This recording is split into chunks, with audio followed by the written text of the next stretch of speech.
اعوذ باللہ من الشیطان الرجیم بسم اللہ الرحمن الرحیم۔ سورۃ مجادلہ آیا 11۔ یا ایھا الذین آمنوا، اے لوگو جو ایمان لائے ہو، اللہ تعالیٰ کی طرف سے مومنوں کے لیے ندا ہے۔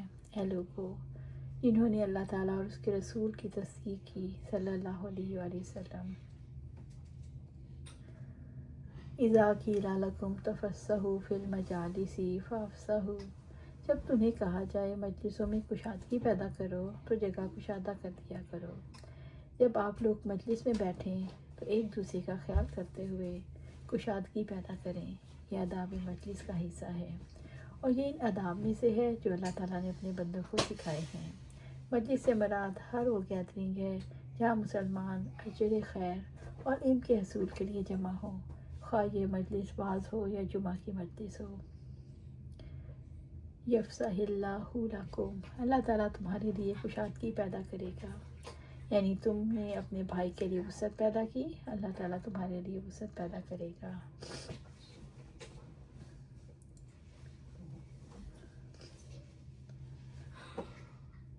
وَإِذَا قِيلَ انشُزُوا فَانشُزُوا، اور جب کہا جائے اٹھ جاؤ تو اٹھ جایا کرو۔ وَإِذَا قِيلَ انشزوا، یعنی جب کسی سبب سے کسی ضرورت کے لیے کسی مجلس سے اٹھنے کے لیے کہا جائے یا مجلس درخواست کرنے کو کہا جائے، مثلا نماز یا کسی خیر کے کام کے لیے، فانشزوا تو اٹھ جاؤ، تو فوراً اٹھ جایا کرو، یہ ہمارے ایمان کا حصہ ہے، اس طرح کے معاملات کا خیال رکھیں۔ کوئی آدمی مجلس میں بیٹھے ہوئے کسی شخص کو اٹھا کر خود اس کی جگہ نہ بیٹھے، بلکہ تم پھیل جاؤ اور دوسروں کو جگہ دو، یہ آپ صلی اللہ علیہ وسلم کی حدیث ہے۔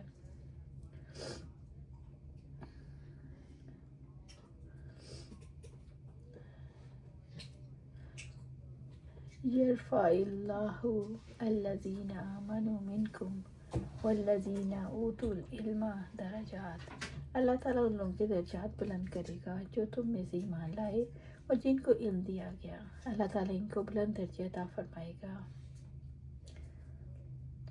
عمر رضی اللہ تعالیٰ عنہ سے ملاقات کی۔ عمر رضی اللہ تعالیٰ عنہ نے مکہ مکرمہ کا گورنر مقرر کیا۔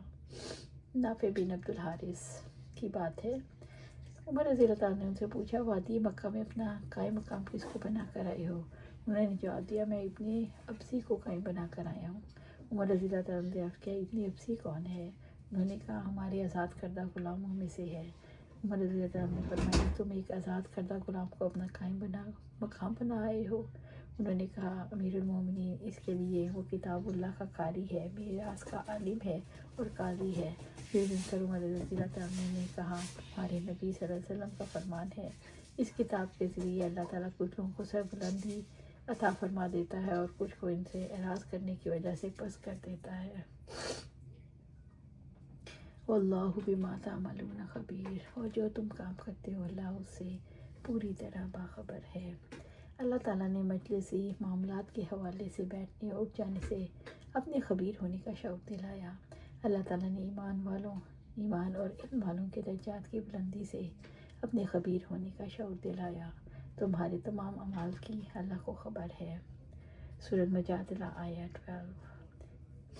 یا ایھا الذین آمنوا اذا ناجیتم الرسول فقدموا بین یدی نجواکم صدقہ، اے لوگو جو ایمان لائے ہو، جب تم رسول اللہ صلی اللہ علیہ وسلم سے کوئی سرگوشی کرو تو اپنی سرگوشی سے پہلے صدقہ پیش کیا کرو۔ اللہ رب العزت نے مسلمانوں کو آپ صلی اللہ علیہ وسلم کی تعظیم کے لیے حکم دیا کہ آپ صلی اللہ علیہ وسلم سے سرگوشی کرنے سے پہلے صدقہ ادا کرو۔ ذالک خیر لکم واطہر، یہ تمہارے حق میں بہتر ہے اور یہ بہت پاکیزہ ہے۔ رب العزت نے سرگوشی سے پہلا صدقہ ادا کرنے کی ترغیب دلائی، فرمایا آپ صلی اللہ علیہ وسلم کی تعظیم کا یہ عمل اہل ایمان کے لیے زیادہ بہتر اور پاکیزہ ہے۔ فَإِن لَّمْ تَجِدُوا فَإِنَّ اللَّهَ غَفُورٌ رَحِيمٌ، پھر اگر نہ پاؤ تو یقیناً اللہ بے حد بخشنے والا نہایت رحم والا ہے۔ یہ حکم اس لیے دیا گیا کہ ہر مسلمان صلی اللہ علیہ وسلم سے تنہائی میں بات چیت کرنے کی خواہش رکھتا تھا، جس سے آپ صلی اللہ علیہ وسلم کو تکلیف ہوتی تھی۔ منافقین آپ صلی اللہ علیہ وسلم سے ویسے ہی بات چیت کرنے میں مصروف رہتے تھے جس سے مسلمانوں کو تکلیف ہوتی۔ اللہ تعالیٰ نے یہ حکم نازل کر دیا کہ آپ صلی اللہ علیہ وسلم سے عام بات چیت کے رجحان کو ختم کیا جائے۔ سورۃ مجادلہ آیہ 13۔